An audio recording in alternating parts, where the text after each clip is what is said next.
دوستو، مصر کے فرعونوں کی گنتی ہماری دنیا کے پورے اتہاس میں پائے جانے والے سب سے طاقتور اور سب سے اثردار بادشاہوں کے ساتھ کی جاتی ہے۔ یعنی اتہاس کے ایسے حکمران کہ جن سے زیادہ طاقت اور جن سے زیادہ دبدبہ اس دنیا میں کوئی بھی نہیں رکھا کرتا تھا۔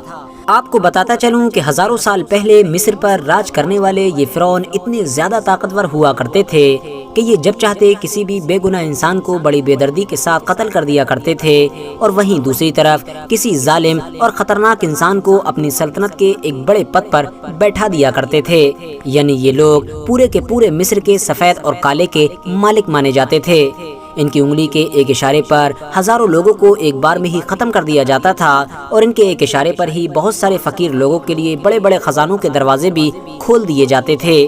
دوستو، مصر کے ان حکمرانوں کے پاس موجود اسی بے انتہا طاقت کا ہی نتیجہ تھا کہ ان میں سے بہت سارے فرعونوں نے اپنے خدا ہونے کا بھی دعویٰ کر دیا تھا۔ یعنی یہ لوگ اپنی پرجا کو اس بات پر مجبور کیا کرتے تھے کہ ان کی پرجا نہ صرف ان کو اپنا خدا مانے بلکہ ان کی عبادت بھی کرے،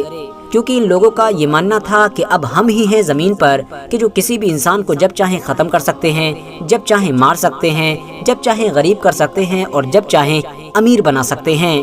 مگر دوستو، آپ کو جان کر شاید حیرانی ہوگی کہ اتنی بے انتہا طاقت رکھنے والے یہ فرعون بھی ایک بہت چھوٹی سی چیز سے ڈرا کرتے تھے۔ نہ صرف ڈرا کرتے تھے بلکہ اس کا نام سن کر ڈر کے مارے فوراً کھڑے ہو جایا کرتے تھے۔ دوستو، مصر کے حد سے زیادہ طاقتور فرعونوں کو ڈرانے والی یہ چھوٹی سی چیز کچھ اور نہیں بلکہ وہی ایک چھوٹا سا جانور ہے کہ جو آج کے دور میں ہمارے گھروں پر اور ہماری گلیوں کی سڑکوں پر ٹہلتا رہتا ہے۔ ہاں دوستو، جس جانور کو ہم لوگ کیٹ یعنی بلی کے نام سے جانتے ہیں۔ بلی جیسے ایک چھوٹے سے جانور نے دنیا کے ایک بڑے علاقے پر راج کرنے والے حد سے زیادہ طاقتور فرعونوں کے دماغ پر اپنا ڈر بیٹھا رکھا تھا۔ اب آپ میں سے سبھی لوگوں کے دماغ میں یہ سوال بھی ضرور آ رہا ہوگا کہ آخر اتنے زیادہ طاقتور ہونے کے باوجود بھی یہ فرعون ایک چھوٹے سے بلی جیسے جانور سے کیوں ڈرا کرتے تھے؟ تو دوستو، میں آپ لوگوں کو بتاتا چلوں کہ اس کے پیچھے صرف ایک ہی وجہ تھی، اور وہ وجہ تھی مصر کی وہ دیوی کہ جس کو باستیت کے نام سے جانا جاتا تھا۔ دراصل دوستو، باستیت نام کی یہ دیوی دیکھنے میں ہو بہو ایک بلی کی طرح تھی۔ مصر کے لوگوں کی طرف سے ان کی اس خاص دیوی کو سورج کے دیوتا یعنی را کی بیٹی مانا جاتا تھا۔ اس کے علاوہ اس دیوی کو بادشاہوں کا محافظ بھی مانا جاتا تھا۔ ایک دور تھا کہ جب مصر میں شاید ہی کسی اور جانور کو اتنی زیادہ ویلیو اور اہمیت دی جاتی تھی کہ جتنی زیادہ ایک بلی کو دی جاتی تھی۔ ایون معاملہ تو یہاں تک پہنچ گیا تھا کہ ایسے ہر انسان کو موت کی سزا دی جاتی تھی کہ جس انسان کی وجہ سے کسی بلی کو کوئی نقصان پہنچا کرتا تھا۔ اتنا ہی نہیں دوستو، اس دور میں مصر کے اندر ایسے بھی بہت سارے لوگ پائے جاتے تھے کہ جو اپنی زندگی کے سارے عیش و آرام چھوڑ کر، اپنے سارے کام کاج کو چھوڑ کر صرف ایک بلی کی دیکھ بھال کرنے کے لیے لگ جایا کرتے تھے۔ یعنی بلی کی سیوا کے لیے اپنی پوری زندگی کو سمرپت کر دیا کرتے تھے، اور ان کے اس کام کو مصر کی پوری سوسائٹی میں بہت عزت کی نظر سے دیکھا جاتا تھا۔ دوستو، اس دور میں جب کبھی بھی مصر کے کسی بھی گھر میں کسی بلی کی موت ہو جایا کرتی تھی تو اس گھر کے لوگ بہت زیادہ ماتم بھی منایا کرتے تھے۔ بلی کی موت پر گھر کے لوگ ماتم منانے کے لیے اپنی آنکھ کے اوپر موجود بالوں کو بھی پوری طرح سے صاف کر دیا کرتے تھے، اور یہ بال جب تک ایک بار پھر سے اپنے پرانے حال پر نہیں آ جایا کرتے تھے تب تک اس گھر میں یہ ماتم جاری رہتا تھا۔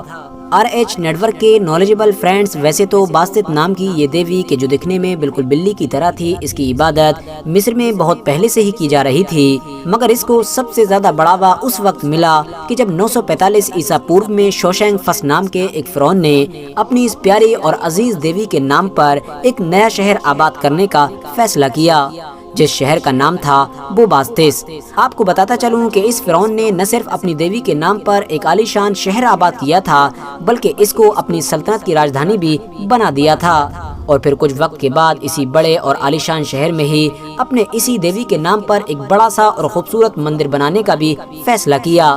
یہ مندر اس کے دور میں بننا شروع ہو چکا تھا مگر کمپلیٹ اس کے پوتے کے دور میں ہوا، یعنی لگاتار یہ مندر اس کے اپنے دور میں بھی، اس کے بیٹے کے دور میں بھی اور اس کے پوتے کے دور میں بھی بنتا رہا تھا۔ آگے چل کر مصر کے لوگوں نے بوباستس نام کے اسی شہر میں ہی بنے ہوئے اپنی دیوی کے اس بڑے سے مندر میں ہر سال ایک تہوار کی شکل میں میلہ لگانا بھی شروع کر دیا تھا۔ اتہاس کاروں کی مانے تو یہ مصر کا اس دور کا پورے سال کا سب سے بڑا تہوار بھی ہوا کرتا تھا۔ ایک ایسا تہوار کہ جس میں لگ بھگ 6 سے 7 لاکھ لوگ اکٹھے ہوا کرتے تھے۔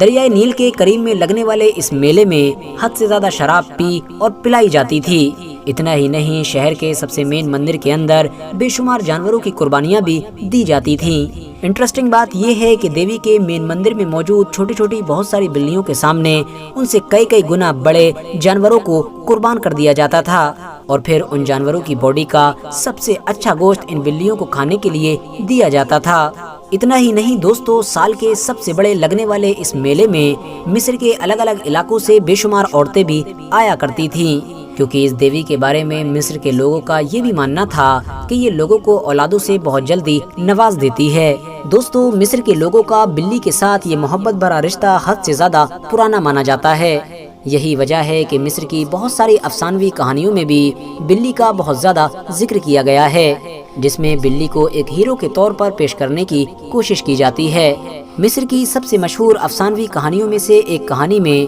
بلی کو ایک ایسے ہیرو کے طور پر دکھایا گیا ہے کہ جس میں وہ ایک بڑے سے پیڑ کی ایک خطرناک سانپ سے حفاظت کرتی ہے، اور پھر حفاظت کرتے کرتے اس خطرناک سانپ سے مقابلہ کرتے ہوئے اس کو ہمیشہ کے لیے ختم کر دیتی ہے۔ اتنا ہی نہیں دوستو، مصر کے اتہاس میں ایسے بہت سارے ثبوت بھی ملتے ہیں جن سے یہ پتہ لگتا ہے کہ اگر اس دور میں کوئی انسان کسی بلی کو نقصان پہنچانے یا پھر اس کو ختم کرنے کی کوشش کیا کرتا تھا تو عام لوگ اس کو وہی موقع پر ہی مار دیا کرتے تھے۔ اتہاسکاروں کے مطابق ایک بار ایک اعلیٰ رومن افسر نے مصر کے اندر غلطی سے ایک بلی کو قتل کر دیا تھا، جس کے بعد ہوا یہ تھا کہ مصر میں رہنے والے عام لوگ غصے سے آگ ببولا ہو گئے تھے۔ دھیرے دھیرے لوگوں نے اکٹھا ہونا شروع کیا اور پھر اس بھیڑ نے اس رومن اعلیٰ افسر پر حملہ کر دیا۔ اس کی اتنی بری طرح سے پٹائی کی گئی تھی کہ وہ وہیں پر ہی ختم ہو گیا تھا۔ یہی وجہ تھی کہ مصر کے عام لوگ تو عام لوگ بلکہ مصر کے بادشاہ بھی یعنی فرعون بھی اس بات سے ڈرا کرتے تھے کہ کہیں ان سے کوئی ایسا کام نہ ہو جائے کہ جس کی وجہ سے کسی بلی کو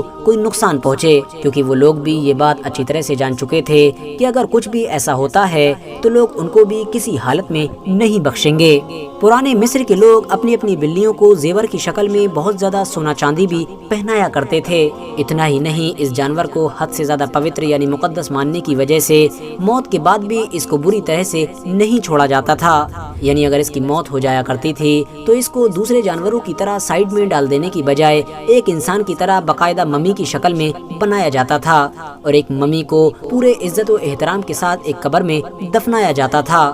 آپ کی نالج کے لیے بتاتا چلوں کہ سن 1888 میں بنی حسن نام کے ایک قصبے کے قریب میں ہی ایک علاقے کے کسان نے ایک ایسا قبرستان ڈھونڈ نکالا تھا کہ جس قبرستان سے بعد میں لگ بھگ 80,000 کے قریب بلیوں کی ممی برآمد ہوئی تھی، اور یقیناً یہ انہی بلیوں کی ممیز تھیں کہ جن کو آج سے ہزاروں سال پہلے مصر کے لوگوں نے قبروں کے اندر دفنایا تھا۔ اس کے بعد سے لے کر آج تک لگاتار مصر کے کئی الگ الگ علاقوں میں ایسے چھوٹے بڑے بہت سارے قبرستان ڈھونڈے جا چکے ہیں کہ جن کے اندر بلیوں کی ممیز برآمد ہوئی ہیں۔ فی الحال دوستو، آج کی اپنی ویڈیو کو ہم یہیں پر ختم کرتے ہیں۔ ویڈیو پسند آنے پر نہ صرف ویڈیو کو لائک کریں بلکہ اپنے فرینڈز کے ساتھ بھی ضرور شیئر کریں، اور اسی طرح کی نالجبل اور ہسٹوریکل ویڈیوز ہمیشہ دیکھنے کے لیے ہمارے اس چینل کو سبسکرائب کر کے ساتھ ہی میں بیل آئیکن کو بھی پریس کر دیں۔